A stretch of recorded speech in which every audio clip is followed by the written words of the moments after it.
Hello, my name is Dean. I'm going to be teaching you a few little things about how to fix your own bike today.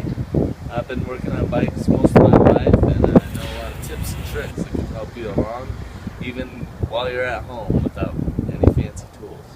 Let's get started here. One of the first tricks here involves your regular rubber band that you'd get off of a newspaper or anything like that. And how you would center your front wheel from doing this type of thing is you locate your valve stem, put your valve stem right about there, wrap one portion of the rubber band around it, stretch it as so, and then lock the other end around that part, and there you've got yourself a homemade handlebar stand. It'll keep things nice and steady so that you can make adjustments to your brakes and things like that without having to fight that wheel moving from side to side.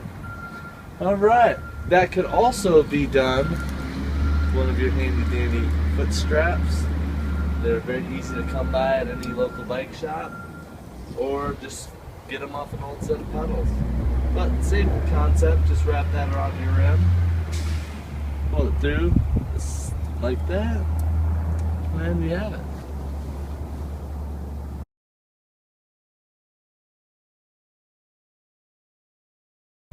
A quick tip to installing your frame protector, or also known as a slap guard, is that you don't actually have to remove your cable all the way from the derailleur. What you would be doing is you shift upwards and then stop the wheel, relieve the tension on the cable here so it's nice and slack. And while it's nice and slack, you can actually pull it out of its holster there. Line up this tiny little hole so that the cable holster can protrude through that.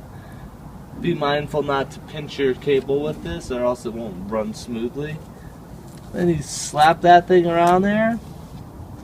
Put this back in its little pocket there and pedal it once again so that you're in gear. That's all there is to that.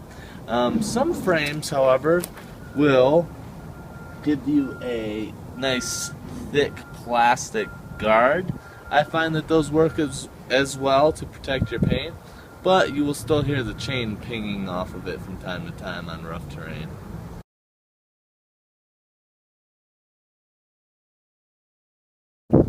One of the key factors to making sure that your bike is nice and fast without any extra resistance would be to check your brakes.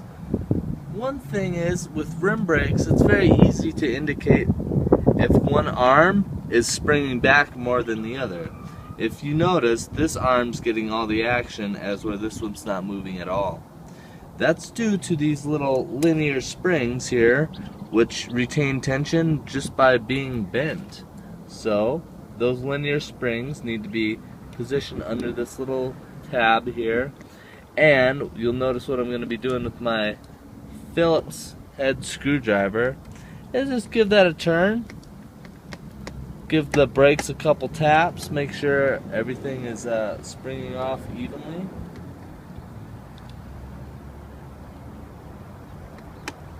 In this case,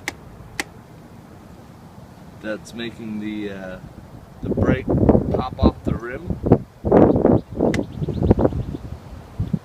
Sometimes if you've maxed this out and you're into its fullest thread, then you're going to want to back this one off just a hair so that this one can be a little bit more powerful. Now as you notice, the brakes are springing off nice and evenly, and that will allow for your wheel to spin nice and freely without any extra